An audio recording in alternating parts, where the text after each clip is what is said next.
Afternoon, Andy. I'm good, mate.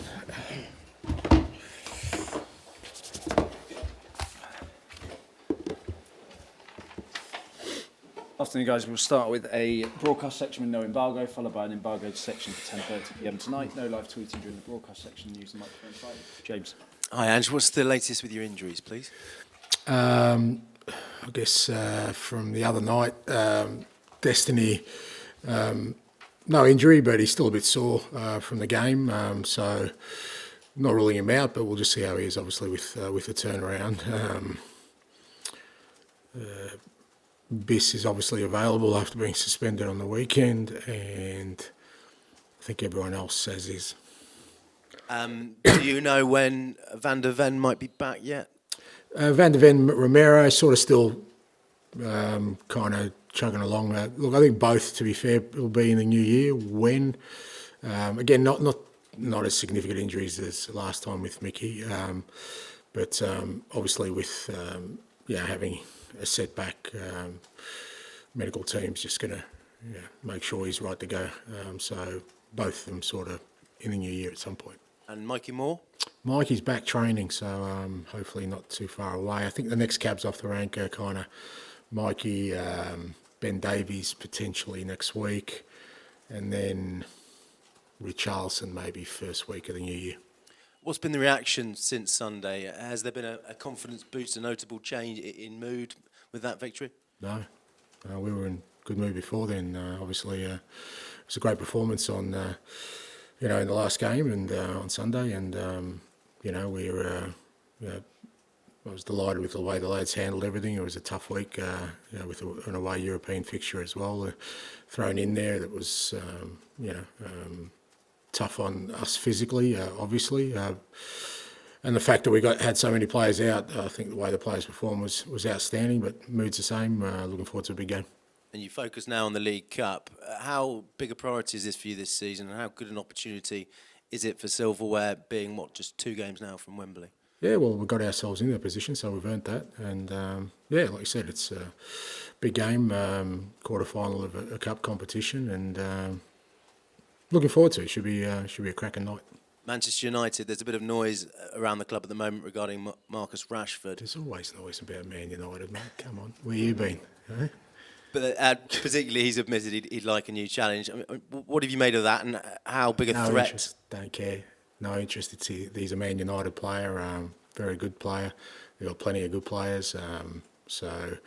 But I manage my players, and I guess other managers will manage their own players. But in terms of Mark's situation, have no real desire to examine it any further. Okay, thank you. Thanks, mate. Ian. Hi, Ange, how are you? I'm good, mate. So you've reiterated many times, second season, trophy. Is this... I haven't reiterated many times. Yeah. But if you ask me a question, I'll answer it. So if you ask me 100 times, I'm going to answer it 100 times. But I'm not going to walking around with banners saying, I'll win things in my second year. But, ask me the question, I'll give you the answer, and it is what it is. Here's the question then. Now tell me, mate. Okay. You're so close if you win tomorrow night to getting your hands on a trophy. Can you almost feel like this game is the most important game of your season? No, I don't think quarterfinals is close. You get to a final, then you're close. There's still a fair bit of football to be played. All we can do is, be ready for tomorrow night. Like I said, good game. Big opponent. They've done well in cup competitions the last couple of years. We're at home, which is great for us with the support behind us, and as you said, an opportunity to get to a semi-final. So I think that's enough kind of motivation and kind of focus we need for this game. And again, with your philosophy, and I'm kind of like not wishing to poke the bear here, but with your philosophy being what it is, and you've always said you'd rather play well and keep things going and the players know where they are rather than have high-profile wins here and high-profile wins there. But now you are within sight of semi-finals and maybe a final. Would you park that a little bit to one side just to get through these next 2 rounds and the final? I want to win and I want to play well. I don't think that's anything new, and that'll be it tomorrow night. We'll go out there, try and play our football, and if we do, we'll be hard to stop, as we have been this year. Finally, a quick one on, you obviously won at Southampton brilliantly on Sunday, 5-0. Russell Martin was sacked straight after the game, the same day that Gary O'Neill lost his job at Wolves. Quick word on those two, and whether or not managerial careers in the Premier League are becoming more and more precarious, even since you've arrived in the last 18 months. Yeah, I think that's a fact, mate. You don't even get sacked in the morning now. You've got to change the song, mate. So, it's crazy. I don't get it. I mean, I don't know what the average tenure of a Premier League manager is these days, but this notion that clubs want to bring managers in and build stuff, it just doesn't exist, because we all understand. Every one of us in our positions at the moment is that the moment there's a bit of a wobble, they'll be coming from all areas. So I think Gary and Russell are two outstanding young managers who've got long careers ahead of them. Unfortunately, I think for them, they're beginning their careers. That's what a manager's career is going to look like. I think you're going to find that from now on, managers are going to have about 20 clubs on their CV, even the successful ones, because the ability for clubs to just stick with one person just doesn't seem like it's feasible anymore. So, but I've got no doubt both those guys will bounce back. They'll have learnt from their experience for sure, like we all do, and hopefully in the not too distant future they're back doing what they love. Thank you. Hi Ange. Lucas Bergvall impressed in the number 6 role on Sunday at Southampton. You've got Yves Bissouma back tomorrow. Just how tough a decision is that for you in midfield? Oh, it's good to have an option there. Lucas did fantastically well the other night, and he has done in the last 2 or 3 games he's played for us. He's really made an impact. But the other night I thought it was really good. In the first half he kind of showed a real maturity playing that role, discipline, real quality as well. So it's good to have that option. Having Biss available is great as well. So I'll make a decision tomorrow. But at the same time, that was Lucas's first start for quite a while, and he did tire noticeably in the second half. So we'll just have to see how he's recovered from the game. Fraser Foster's done well in net since coming in. Just for you, just how good has he been between the sticks? Yeah, he's been great, and no surprise to me. I put him in my Europa squad. That's how highly I rated him, mate. And then finally, Yang Min Hook has arrived in the country. Have you had an opportunity to meet him yet? Yeah, he's been in the building the last couple of days, sort of, having a good look around. Obviously, we can't register until the 1st of Jan, so he won't train with us. But I always feel it's good. I had this experience at Celtic with the Asian lads we brought in, the Japanese Korean boys, bringing them in before Christmas allows them to settle in, especially off the field. And that way, by the time we get to register them in a couple of weeks, they're already settled and can train fully. So, but yeah, it's good to see him around. He's been obviously doing some English lessons, which is great. He's already sort of conversing, and great to have him in the building. Thanks, Ange. Thanks, mate. Pass to Jay, please. Hi, Ange. Just wanted to start by asking, how has Archie Gray adapted to being a centre-back, and are there any players who've helped him with that process? How do you think he's adapted, mate? Pretty well. Yeah, well, you're a fair judge then, mate. You don't need to ask me.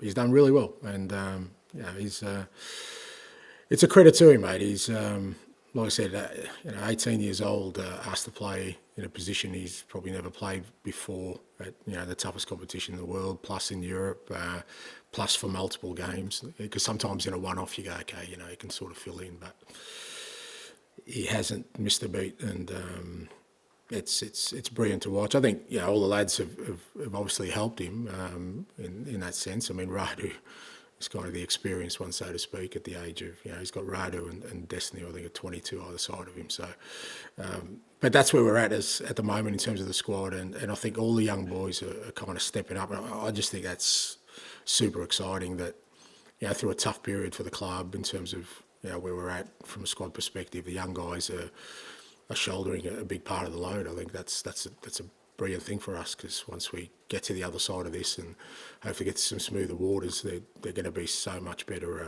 equipped for what's ahead.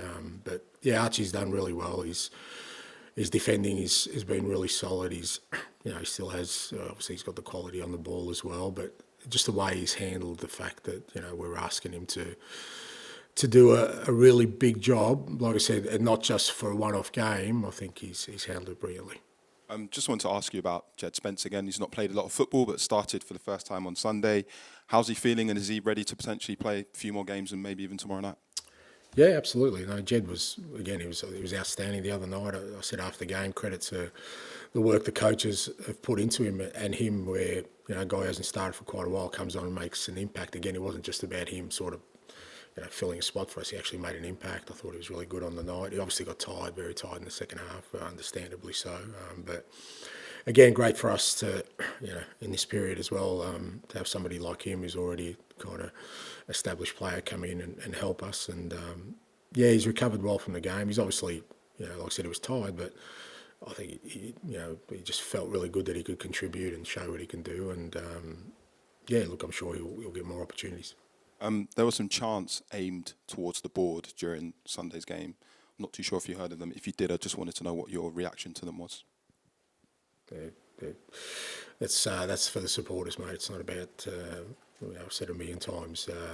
They have the right to express whatever they need to express, and but hopefully they got to enjoy the other night. It was a special performance by the lads, especially in that 45 minutes, and we're going to need them tomorrow night. I've spoken about sort of the atmosphere we got in Galatasaray and at Ibrox.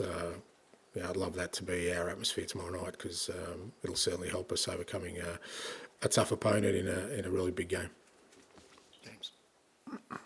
Hi, Ange. I know you're often reminded of the wait for a trophy here. But do you think United actually are quite a good example of how winning a domestic cup isn't a panacea sort of by itself? Yeah, look, I've said that before, and I guess it depends sort of which way you look at it. I always feel that, when you're building something, and certainly what my ambition is to build, a team and a club that has an opportunity for sustainable success, then no, just winning a trophy I don't think shows that you've done that. But it can help the cause for sure, because it allows you then to have belief in you having the ability to win things and create an environment that does bring trophies to the club. So it's not, it's definitely something that can help with the process, but it's not, just my belief, but I just don't think it's the be all and end all if all the other factors aren't aligned with it. And what are those factors? Those factors are how the team is performing across all competitions, how its squad is developing. Is it stable? Is it consistent? Is there growth there?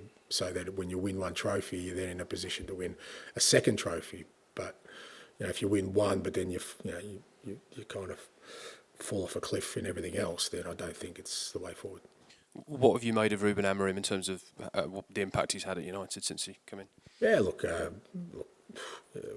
very seems to have kind of come in and made an impact straight away. And as I mentioned earlier, it's a club that's always going to have noise, mate. It's just that kind of football club, and I guess that's as big a challenge as the coaching challenge for anyone who takes over. But he's obviously tweaked the formation a little bit and sort of giving different players an opportunity. He probably wants to have a good look at everyone. And but as they showed on the weekend,